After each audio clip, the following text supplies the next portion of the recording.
আসসালামু আলাইকুম, শুভ সকাল সবাইকে। আজ আমি আমাদের পানবরতে গিয়ে কি করলাম তা থাকছে এই ভিডিওতে। তো শুরুতে আমি পানবরতে যাওয়ার সময় বাগানে দুটি গরু বাঁধা করা দেখলাম। সেখানে সেখানে গিয়ে দেখি দুইটা গরু, একটি এরে ও অপরটি গাই। তো এদের দেখতে অনেক সুন্দর লাগতেছিল। তো সেখান থেকে যাওয়ার পথে কয়েকটি গাছে দেখলাম অনেকগুলো করে বাধা ঝুলে আছে। আসলে এগুলো খেজুর বাধা। তো আমাদের এদিকে খেজুর বাধা বলেই চেনে। তো আপনাদের ওদিকে কী নামে চেনে তা একটু জানাবেন কমেন্ট করে। তো আমি সে গাছে উঠলাম এবং খেজুর পাড়ার জন্য সেখান থেকে একটি খেজুর টেস্ট করলাম এবং খেতে কেমন তা দেখালাম। এই জন্য একটি ছড়া ছিলাম, আপনাদের দেখালাম কেমন খেজুরগুলো। তো এখনও পাকে নাই, তো এই জন্য কাঁচাই টেস্ট করলাম কেমন লাগে। তো আমি এগুলো করে আবার বরের দিকে হাঁটা দিলাম। দেখতে পাচ্ছেন আমি মনোসুখে হাঁটতেছিলাম।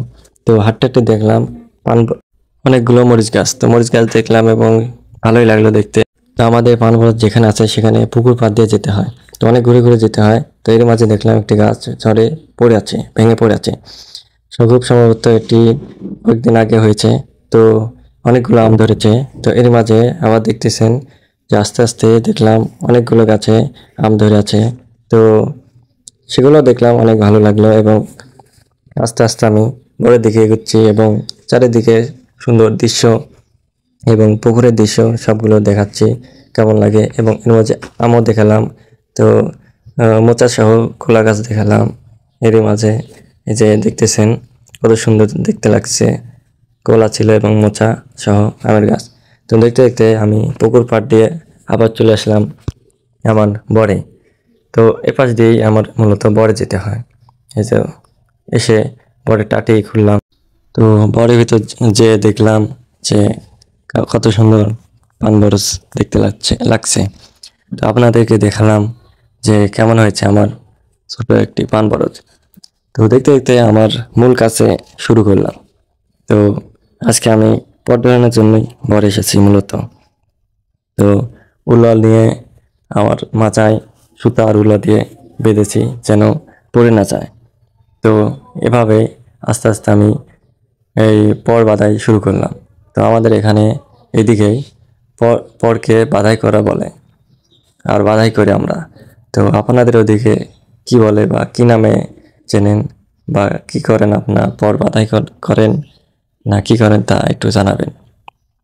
তো আমি আস্তে আস্তে পর বাঁধাই করতেছি এবং দেখতেছি যে পরগুলো কেমন লাগতেছে। তো খুব সুন্দর, মাশাআল্লাহ অনেক সুন্দর হয়েছে। তো এরই মাঝে দেখলাম যে একটি পর পড়ে যাচ্ছে।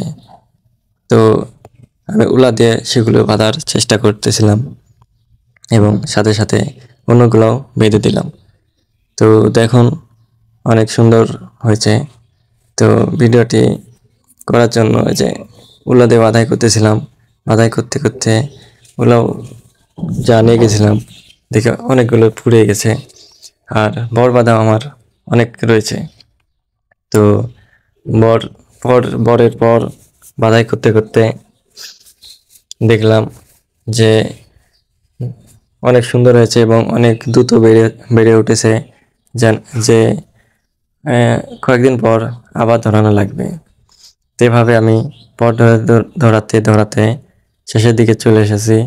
তো দেখতে পারতেছেন যে আমি কাদার মধ্যে। তো আমাদের এদিকে কয়েকদিন আগে বৃষ্টি হচ্ছিল। তো বৃষ্টি হতে হতে এখনও বৃষ্টির পানি পড়ে আছে। তো অনেক কাদা হয়ে আছে, এজন্য হাঁটতে অনেক কষ্ট হচ্ছে। তবু বৃষ্টির মধ্যে আসলাম যে এই যে পর পড়ে গেছে এগুলো দেখানোর জন্য আর পর বাঁধাই করার জন্য। তো পর বাঁধার শেষের দিকে আমি আপনাদের দেখাচ্ছিলাম যে কত সুন্দর লাগতেছে। তো এইদিকে দেখতে দেখতে যে আমাদের এখানে সাধারণত ওয়াশের সাথে পর বাঁধা হয়, কিন্তু এই যে দেখতেছেন যে লাইন করে পর বাঁধা হচ্ছে। আর উলাও নিয়ে চলে এসেছি যে পর বাঁধাই করব। তো আমি এখানে চেষ্টা করতেছিলাম যে এক হাতে পর প্যাচ দেওয়া যায় নাকি। তো দেখতেছিলাম যাই হোক মোটামুটি আছে। তো এদিকে বাইরে বের হয়ে দেখি যে না, চারিদিকে পানি হয়ে গেছে। তো আমি বের হবো কী করে? তো বের হতে পারতেছিলাম না, তাই লাফ দিয়ে বের হলাম। হওয়ার পথে অনেকগুলো আমের গাছ দেখলাম। তো আম গাছে দেখি অনেকগুলো আম ধরে আছে। তো মনে হয় গাছালা নামায়নি, তো এভাবে আমি আমার কাজ শেষ করে পরের বাসার দিকে চলে আসতেছিলাম। তো দুপুর অনেক হয়েছে, তো আমাকে খিদাও লেগেছে, এই জন্য আর কি বাসায় আসতেছিলাম। আস্তে আস্তে দেখুন কত সুন্দর সবুজে ঘেরা সব ফসল। তো এদিকে আমার ক্যামেরা দিয়ে আমার একটি ছবি তুললাম এবং আমি আমার মতো চলে যাচ্ছিলাম বাসায়। খিদা লেগেছে এই জন্য খাবার খেতে। তো যেতে যেতে আবার অনেকগুলো পথ হেঁটে হেঁটে যাওয়া লাগতেছিল। দেখতে পারতেছেন আমি হেঁটে হেঁটে যাচ্ছি এবং আবার সেই মসজিদ দিয়ে চলে যাচ্ছি একবারে আমার গন্তব্যে, অতএব বাসায়। তো যেতে যেতে দেখলাম যে একটি ড্রেনে অনেকগুলো মাছ, নতুন পানির মাছ, সাধারণত এখানে বৃষ্টি হয়েছে, তো এই বৃষ্টিতে অনেকগুলো মাছ হয়েছে, ছোট ছোট মাছ। এই তো দেখা যাচ্ছে, এখন আপনারা দেখতে পাচ্ছেন কিনা আমাকে জানাবেন। তো আস্তে আস্তে দেখুন বাগানে চলে এসেছে এবং দেখি একটাই অনেক বড় বাচ্চার। তো এগুলো ছিল আমাদেরই বাচ্চার। দেখতে পারতেছেন কত সুন্দর সুন্দর বাচ্চা, সেগুলো দেখলে এগুলো দিয়ে মূলত বড় কাজ করা হয়। তো আমার ভিডিও কেমন লাগলো জানাবেন।